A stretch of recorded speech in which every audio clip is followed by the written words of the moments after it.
Trust me, we God come this place. You guys look so beautiful. Thank you for being here. And I don't know, I watched this video was 2 days ago, and for some reason I couldn't stop tearing. I didn't know why, because this probably started like a joke during the height of COVID, you know, just come. You can hear me? Okay, sorry about that. So this somewhat started like I won't say a joke, but was just a need to do something better than just the normal, right?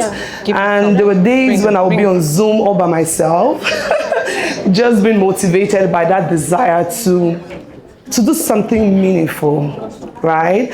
So like Tinu said, my name is Efemena Kabwe, aka the troublemaker. That's what my parents call me. And I have some friends who call me the troublemaker woman, but you can call me troublemaker too, it doesn't matter. So before I go into talking about moms like me, you know, pondering over the years with the work of being intentional, doing the work of transformation, and also being empowered. I never knew how important it was for one to live like that. Because I just felt, you know what, we just go, come, we work, we come back, but I never knew how important it was. But when I started doing it, I started seeing the transformative power of being intentional. And you know, sometimes we might not know, because when we watch in the news, we see a lot of hate crimes, right? But have you ever sat down to think that these people came from somewhere? They came from a home. Some of them had parents, some of them did not, right? And just imagine if they were in a space where there was some form of intentionality, some transformation or some empowerment. Maybe, just maybe, they would have turned out better. While we might not be able to save every situation, but maybe we can lessen some of the impacts. And that's why moms like me were on a mission to ignite change in as many moms as possible. Why do we start with a mom? There's something about a mom. Yes, we give birth to children, but we have a very huge responsibility to shape that generation. And while we focus on igniting change, we do that through education. We do that through change management. We also do that through celebrating, like what we're doing right now. I know most of the slideshow was all about celebration, but we educate as well. Because I watch on TikTok, because I do a lot of videos, and there was a man saying on TikTok, he said, mothers should be the most celebrated. More than producers, more than the artists, more than the rappers. And I just pondered. I said, but mothers don't think they should be the most celebrated. Because we're so busy, I don't have time, I'm going to work, I don't have time, I have to drop the kids, I don't have time, I have to do this, I have to do that. But people believe that we should be celebrated, so we need to also celebrate ourselves. And that's why moms like me, we decided to take the initiative to create a space for mothers to come together to truly celebrate. Because we see a world where moms do not just survive but thrive. But we've come to understand that this can only happen through the practical application of knowledge that helps us to solve big problems. I emphasize on the practicality of knowledge because I've been a victim of ignorance.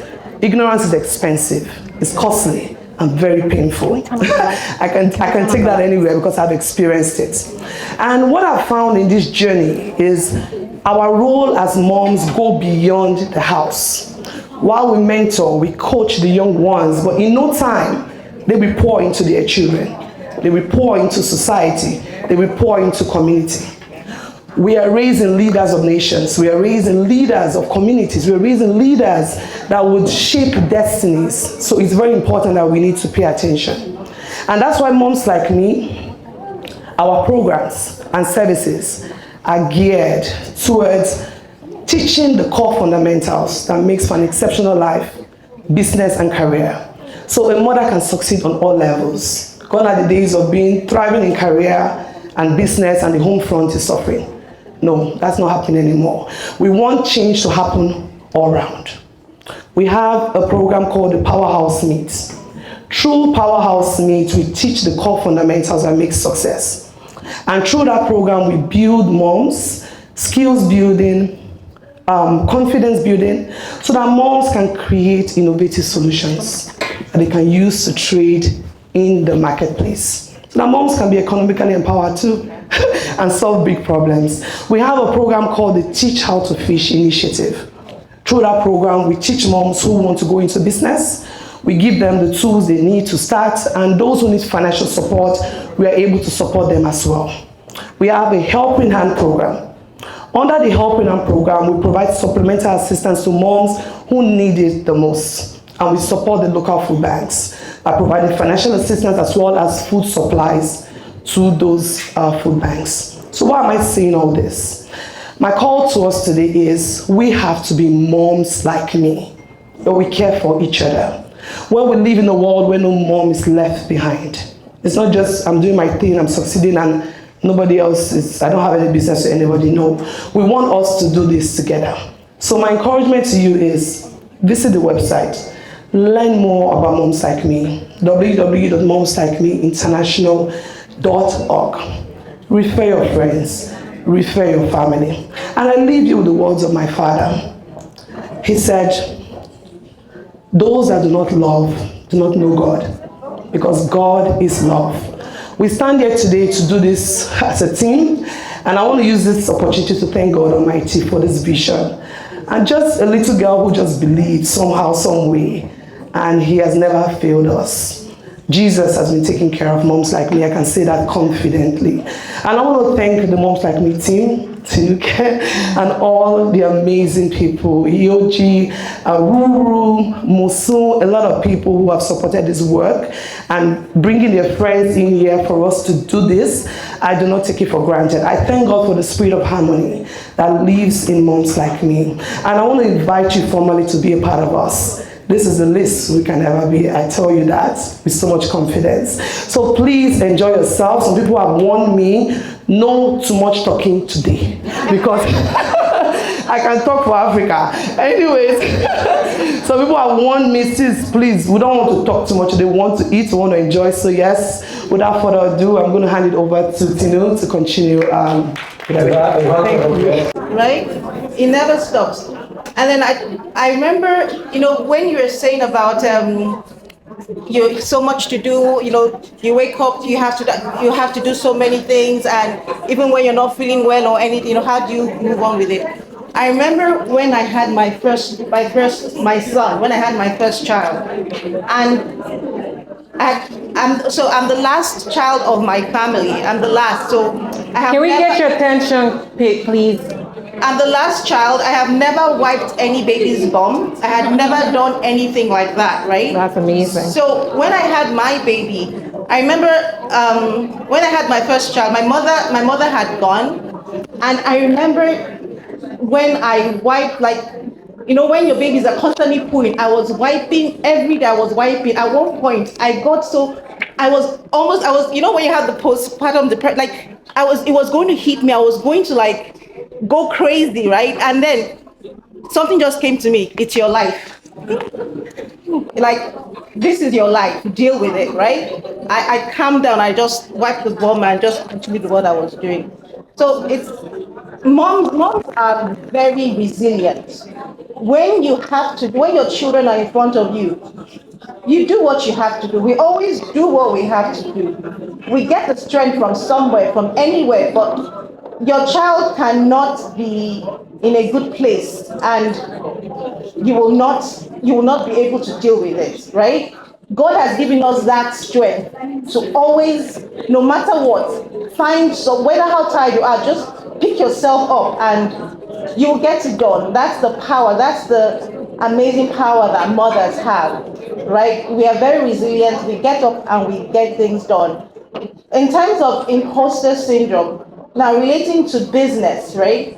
As a business person, so for my business, like I said, I run an environmental consulting firm, and I know that when I started, I started that business because I came from England and I couldn't get a job.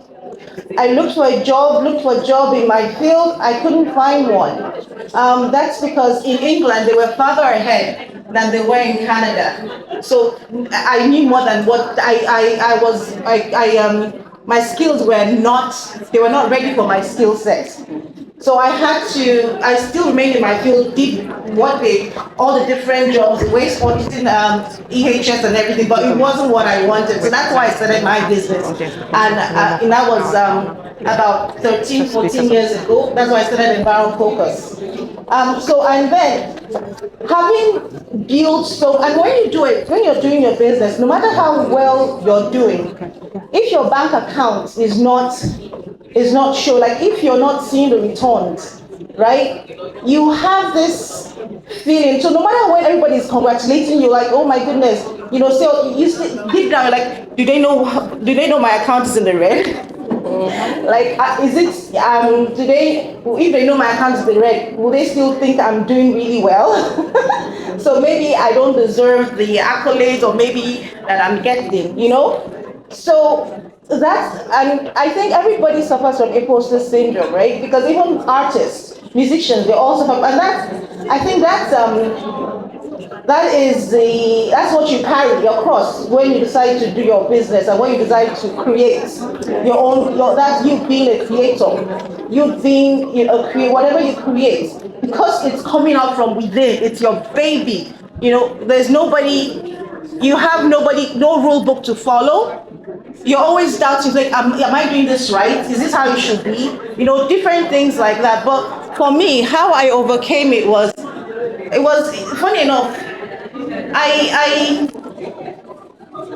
It was a spiritual experience I had just last year. I could say that I confidently in my skin. I'm comfortable in my skin. I am who I am. I actually studied human nutrition and dietetics, and I'm passionate about it, so I'm pursuing that. On the side, I do like content creation and all. How I started, I used to post my dance videos because I'm also a dance fitness instructor. So I just used to post about myself, post my pictures.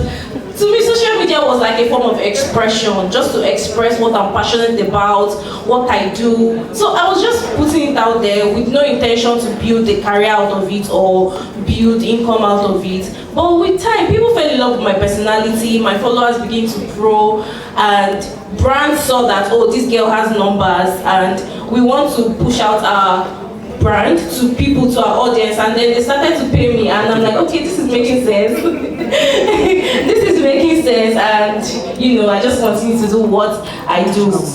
But where do I see myself in 5 years? What I've noticed along the line is that over years, I'm evolving. So I started as that girl that was just posting her dance videos, and then I finished university and I'm like, okay, I'm so passionate about nutrition. I shared my journey with people, like, oh my god, I love nutrition so much. I started to put out like nutrition information, and then along the line, there was a time I was very, very skinny, and I didn't like that I was skinny, and then I picked up fitness as a way to like just general well-being and gain weight in the healthy way. I shared that process with people as well. So as I'm evolving, I'm expressing my passion and expressing my growth with my audience through social media. And with that, my audience keeps growing. People fall in love with my personality, and I make money. So yeah, where I see myself in 5 years, I can't really say for now. I'm evolving and I share my growth with my audience. I like that. Bless it. You said something. You said people fell in love with your personality. Is that where you met your man? Yes, actually. My husband. I met my husband on Instagram. Hi. So if you are not looking in the right place, go and start getting following. So, did you do live video? No. Just kidding. Any other